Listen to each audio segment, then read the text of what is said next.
어느덧 이제 겨울이 지나가고 만물이 소생하는 3월이 되었습니다. 새로운 시작을 또 우리 가운데 새로운 계절을 허락하신 하나님께 이 시간 우리가 감사하는 시간이 되었으면 좋겠습니다.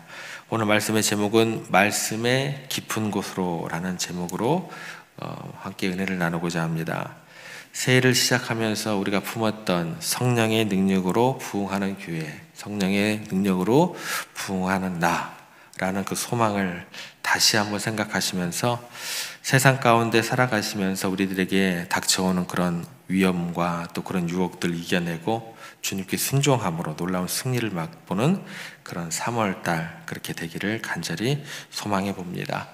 오늘 말씀에 보면 어부들이 이제 등장하게 됩니다. 밤새도록 그물을 던졌고 온 힘을 다해 수고했지만 잡은 것이 하나도 없었습니다. 어떻게 2달 동안 온 힘을 다해서 수고를 하셨고 또 노력들을 하셨는데 잡은 것이 좀 있으세요? 어떠세요? 예. 많이 힘드시죠? 예.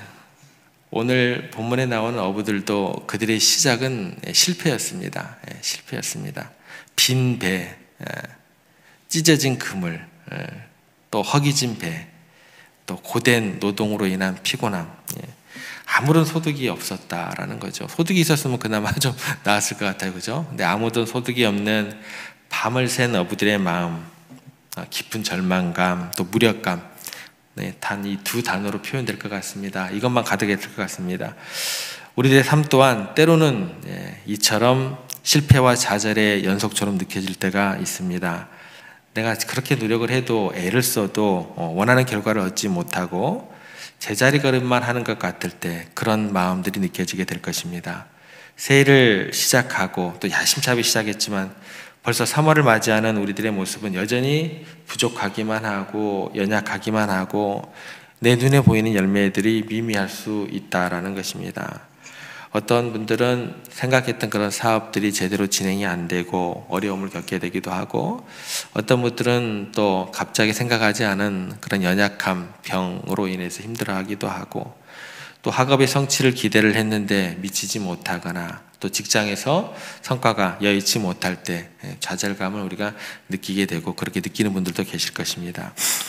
어찌됐건 우리 삶 속에서는 이렇게 빈 그물을 안고 살아간다는 거죠. 그런데 중요한 것이 뭐냐면 그렇게 중요한 그 어려움 가운데 있을 때 그 실패의 자리에 절망의 자리에 빠져있던 그 어부들에게 예수님께서 직접 찾아가셨다라는 거죠. 그리고 우리들에게도 동일하게 말씀하시는 것입니다. 넘어지고 쓰러진 그 자리에 너희를 외면하지 않고 따뜻한 사랑의 손길을 내가 내밀게 라고 주님께서 오늘 본문을 통해서 우리에게 이야기해 주시는 것 같습니다.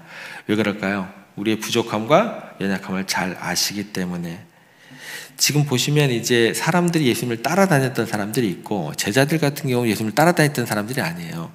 일상에서 그냥 빈 그물을 가지고 또 한숨을 쉬면서 내일을 향해서 그렇게 일하고 있었던 사람들이라는 거예요. 그들 가까이로 가셨다라는 거예요. 연약함과 부족함을 잘 아시고 그들의 도움이 필요할 때 그들이 주님을 찾기 전에 먼저 주님께서 그들을 찾고 가셨다라는 게 우리에게 참 위로가 되는 것 같습니다. 어찌됐건 절망과 그런 좌절에 빠져있던 어부들에게 찾아오고 계신 예수님께서 그들하고 들리든 들리지 않던 그들에게 설교를 무리들과 함께 설교를 이렇게 하신다라는 거죠. 여러분 중요한 게 뭐냐면 우리가 말씀이 들리든 들리지 않던 그 끈은 놓으면 안 된다라는 거예요. 그죠? 그들이 들었던 듣지 않던 무의식으로 있었던 의식을 가지고 있었던 예수님께서 그 무리들을 향해서 말씀을 전할 때 그물을 깁다가 이렇게 흘려들을 수도 있겠고 무엇이 중요하면 내 삶의 자리에서요. 아무리 각박하고 힘들다 할지라도 예수님께서 찾아오셨을 때 예수님께서 나에게 말씀을 하시고자 할 때 내 삶의 자리에서 예수님이 머무를 수 있는 공간을 내어줄 수 있느냐 없느냐 이거 중요합니다. 어떤 식으로든 여러분 각박하고 힘든 세상을 살아간다 할지라도 내 삶의 자리에서 내 삶의 자리를 예수님께 내어줄 수 있어야 되고 잘 듣지 않아도 돼요. 어떻게든 흘려들을 만한 그런 어떤 여러분들의 시간도 내어드릴 수 있어야 돼요. 어찌됐건 그 과정이 다 끝나고 난 다음에 예수님께서 뜻밖의 말씀을 건네시게 됩니다. 깊은 물에 가서 그물을 던져라. 예. 고기를 잡는 데 익숙했던 이런 사람들에게 입장에서는 상식이 어긋나는 어려운 명령이었습니다. 그런데요, 웬일일까요? 베드로가 이 말도 안 되는 그 말씀에 대해서 반응을 하기 시작합니다. 항상 반응할 것 같죠? 그렇지 않습니다.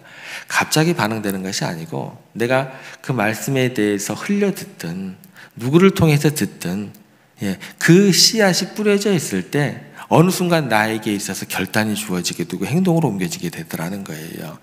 씨앗이 뿌려지지도 않는데, 누구를 통해서 물이 주어지지도 않는데 갑자기 열매가 맺어질까요? 절대 그렇지 않습니다.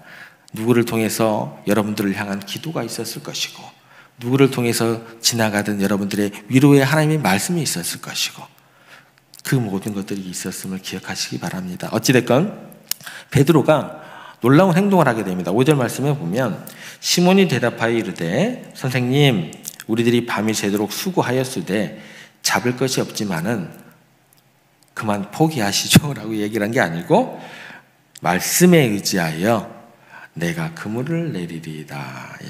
밤새도록 수고했지만 아무것도 잡지 못했던 실패의 경험, 어제까지 조금 전까지 실패했다라는 거예요. 소용없습니다 라고 이야기하지 않고 말씀에 의지하여 그물을 내리겠다라고 고백을 한 거예요. 이걸 뭐라고 그럴까요? 이걸 순종이라 그래요. 여러분, 머리로 이해가 되고 가슴으로 느껴지는 것, 그거는요, 내가 노력하지 않아도 사람들을 통해서라도 내가 뭐라 그럴까요? 건성으로 해서라도 머리가 어느 순간 이해를 하기도 되고 가슴으로 느껴지기도 해요. 그런데 여기에서 머물러 있으면 안 된다라는 거예요. 손과 발로 삶으로 순종하는 믿음의 결단을 하는 것, 이게 순종의 시작이 될 것이다라는 것입니다. 그런데 이 순종의 어떤 그 결과는 어떻게 될까요? 우리의 상상을 초월하는 것으로 나타나게 된다는 거예요. 그들이 그물을 내렸을 때 그들의 그물은 어떻게 되냐면 찢어들듯이 가득 차게 되었고 두 척의 배가 물에 잠길 정도로 엄청난 양의 물고기가 잡히게 됩니다. 만선의 기쁨, 이전에 누려보지 못했던 엄청난 어획량 앞에 그들은 놀라움과 감격에 휩싸이게 됩니다. 말씀에 의지했던 삶이 결코 헛되지가 않구나. 그걸 경험하게 되었다라는 거예요. 순종을 통해서. 우리가 주님의 말씀에 순종할 때 위기 속에서 기회를 발견하게 될 것이고 실패를 통해 더욱더 풍성한 열매를 맺을 수 있다라는 것 우리가 기억했으면 좋겠습니다. 그런데요, 더 놀라운 일이 이제 벌어지게 됩니다. 눈앞에 내가 이루고자 했던 기도 제목이 이루어졌어요. 평생에 만져보고 싶던 엄청난 양의 물고기를 잡았어요.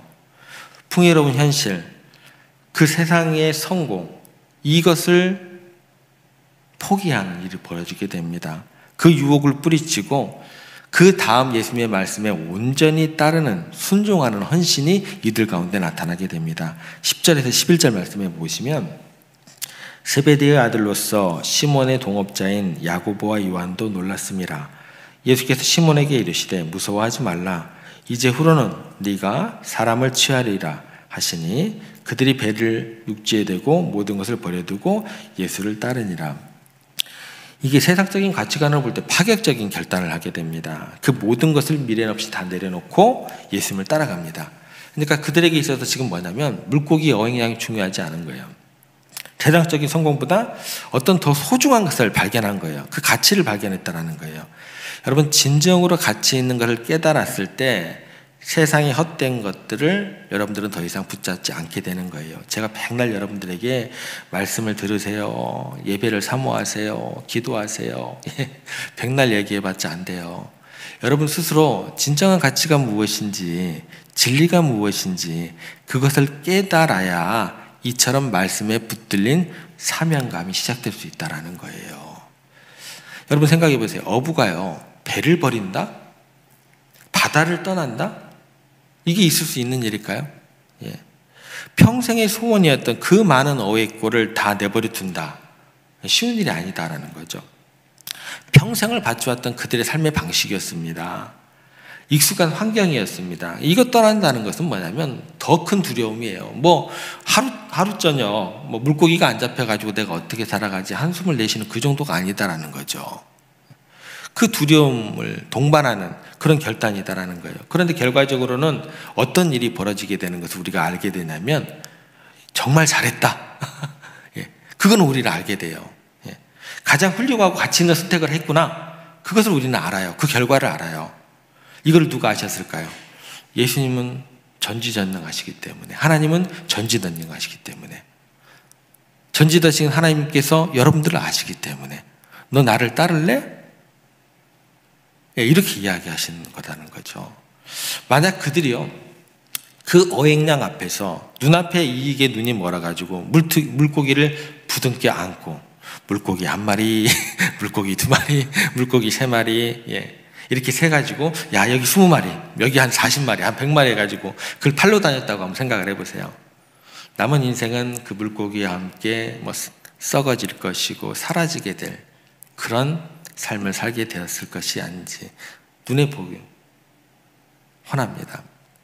하지만 베드로와 야고보와 요한은요 그 예수님의 부르심에 순종하여서 인류 역사에 빛나는 사도가 되었고 하나님 나라의 영원한 일꾼으로 지금도 존경받고 기념이 되고 있다는 것입니다. 여러분에게 있어서 진정한 행복은 무엇입니까? 정말 위대한 것은 무엇일까요? 무엇을 위해서 우리가 분주하게 달려가야 할까요? 재물을 얻기 위해서, 성공을 위해서, 예. 어쩌면 하나님께서는 야 그거 썩어 없어질 건데 내가 너 필요하면 줄 건데 거기에 모든 시간과 에너지를 다 쏟으면 어떻게 하니? 나를 위해서도 시간과 에너지를 좀 써야 되지 않겠니? 예. 우리들은요 우리 자신에게 끊임없이 질문해야 됩니다. 나는 지금 무엇을 위해 살아가고 있는가? 내 삶의 목적은 무엇인가? 우리의 삶이 중요한 것은 소유가 아니라 존재이다라는 것입니다. 내가 얼마나 많이 가졌느냐가 아니라 내가 어떤 사람이 되느냐가 중요한 거예요. 내가요 하나님을 소유한 사람이 되면요 내가 모든 것을 가진 사람이 되는 거예요. 여러분 하나님을 소유하시기 바랍니다. 예, 물질, 건강 필요하지만 우리 가운데 하나님을 소유했을 때 그 모든 것을 너희에게 더하시리라 그렇게 이야기해 주신 우리 하나님이 계시다는 걸 여러분 믿음으로 고백하시기를 바랍니다. 그리고 그 존재 가치는 오직 예수 그리스도 안에서만 우리가 발견될 수 있다라는 것입니다. 그리고 참 가치를 우리가 발견하게 되면 세상의 헛된 것들은 저절로 사소하게 여겨지게 되더라는 거예요. 그래서 여러분들 하나님 제가 물질을 안 보게 해주세요. 예. 사람들의 평판을 제가 중요하지 여기지 않게 해주세요. 이렇게 기도하실 필요 없어요. 뭐라고요? 기도하셔야 돼요. 세상의 헛된 것들은요 예. 진리를 발견하시면 자연스럽게 버려지게 되고 예. 그렇게 가볍게 여길 수밖에 없게 된다는 것입니다. 말씀을 깊이 사모하기를 원합니다. 그 가운데 진리를 발견하기 원합니다. 그 기도가 가장 최선의 기도가 된다라는 것입니다. 우리의 마음과 시선이 영혼의 가치에 고정될 때 우리는 진정으로 가치 있는 것을 위해 우리 시간도 물질도 힘도 기꺼이 쏟아부을 수 있게 되는 것입니다. 우리가 주님의 참된 가치를 알게 될 때 세상의 것들은요 자연스럽게 뭐가 될까요? 그 매력을 잃어버리게 됩니다. 그래서 사도 바울이 뭐라고 얘기를 하냐면 모든 특권과 영광을 자기가 누렸던 것을 예수 그리스도로 인해서 뭘로 여기게 돼요? 배설물로 여겼다라는 거예요. 만약에 우리가 그것을 배설물로 여기지 못하고 있다고 한다면 말씀 가운데서 진리 되신 예수님을 아직도 우리가 온전히 경험하지 못한 것은 아닐까. 그 예수님을 더욱더 사랑하고 사모하고 말씀 가운데 발견하고 삶에서 성령님을 경험하게 되기를 우리가 노력하는 그런 모습이 먼저 우선시 되어야 할 것 같습니다. 그럴 때 길이요 진리요 생명이신 예수님을 따르고 말씀으로 순종하는 사람은 물고기를 낚는 어부가 아닌 영혼을 구원하는 사람을 낚는 어부로 변화될 줄 믿으시기를 바랍니다. 그렇게 여러분 생애가 가치 있는 것에 인생을 드리게 되기를 간절히 소망해 봅니다. 그리고 나라는 사람이 그렇게 변화되었을 때에 사람을 내가 변화된 그 하나님의 말씀으로 양육하고 키우는 그런 위대한 일을 감당하시는 우리 세종의 모든 성도 여러분 되시기를 주님의 이름으로 부탁을 드립니다. 어떤 사람이요 길거리를 이렇게 가고 있는데 빈둥거리고 놀고 있는 4명의 아이들을 만나고 있었어요. 꾀지지하게 생겨가지고 놀 것도 없이 그들끼리 서로 막 쌈박질하고 그렇게 어렵게 그 시간을 낭비하고 있었던 아이들입니다. 그 사람이 그 아이들을 그냥 지나치지 않고 사랑으로 또 관심으로 그들을 바라보게 되고 그 마음이 동해서 그 아이들을 교회로 데리고 왔어요. 당시 그 교회는요, 주일학교가 없었습니다. 4명을 앉혀놓고 이제 주일학교를 시작한 거예요. 우리 청소년 모레 시작했으니까 여러분들 기도 많이 해주시기 바랍니다. 어쨌든 교회를 데려와가지고 그 4명을 가지고 주일학교를 시작을 한 거예요. 근데 그 아이들에게 정석껏 이제 막 먹을 것도 주고 또 하나님 말씀을 가르치고 그렇게 시간이 흐르면서 자연스럽게 그 아이들이 교회에서 성장을 하게 됩니다. 작은 시작이었지만 그 선생님의 그 헌신으로 인해서 놀라운 결과가 나타나게 됩니다. 그리고 시간이 흘러서 1932년이 되었습니다. 선생님의 생신이 되었어요. 그 4명의 학생으로부터 축하 편지가 도착하게 됩니다. 한 명은 복음을 전하기 위해서 중국 땅에 헌신하는 선교사가 된 사람으로 편지가 왔고, 다른 한 통은 연방정부 은행의 총재로부터 편지가 왔습니다. 그리고 또 한 통의 편지는 당시 대통령 비서실장이 보낸 것이 되었고, 나머지 한 통은 그 아이 중에서 가장 초라하고 말썽꾸러기였던 아이였는데, 그때 대통령이 된 허버트 후버가 직접 친서로 선생님의 생신을 축하했던 거예요. 그 4명 아이들이 이렇게 자라게 되었다라는 거예요. 저는 우리 교회 모든 성도분들께서 하나님의 말씀을 증거함으로 위대한 하나님의 사람들을 만드는 그런 믿음의 세대들을 세우는 능력 있는 말씀의 어부들이 되기를 간절히 기도하고 싶습니다. 3월을 시작하시면서 여러분들 말씀을 더욱더 가까이 한번 해보시기 바랍니다. 그동안 멀리했던 말씀, 형식적으로 읽으면서 대했던 말씀, 또 내가 들었긴 들었지만 결단하지 않으므로 실천하지 않았던 그 말씀이 있다고 한다면 다시 한번 붙들어 보시기를 바랍니다. 그렇게 말씀의 인생을 내가 걸겠다라고 결단해 보시기 바랍니다. 그렇게 하려면 어떻게 될까요? 예배와 모임에 힘쓰고, 예배와 모임에 힘쓸 때 말씀으로 찾아오시는 그 주님을 그때 어떻게 되는 거예요? 만나게 되는 거예요. 아무런 어떤 그런 것들이 없는 상황에서 말씀으로 찾아온 주님 만나기가 쉽지 않다라는 거예요.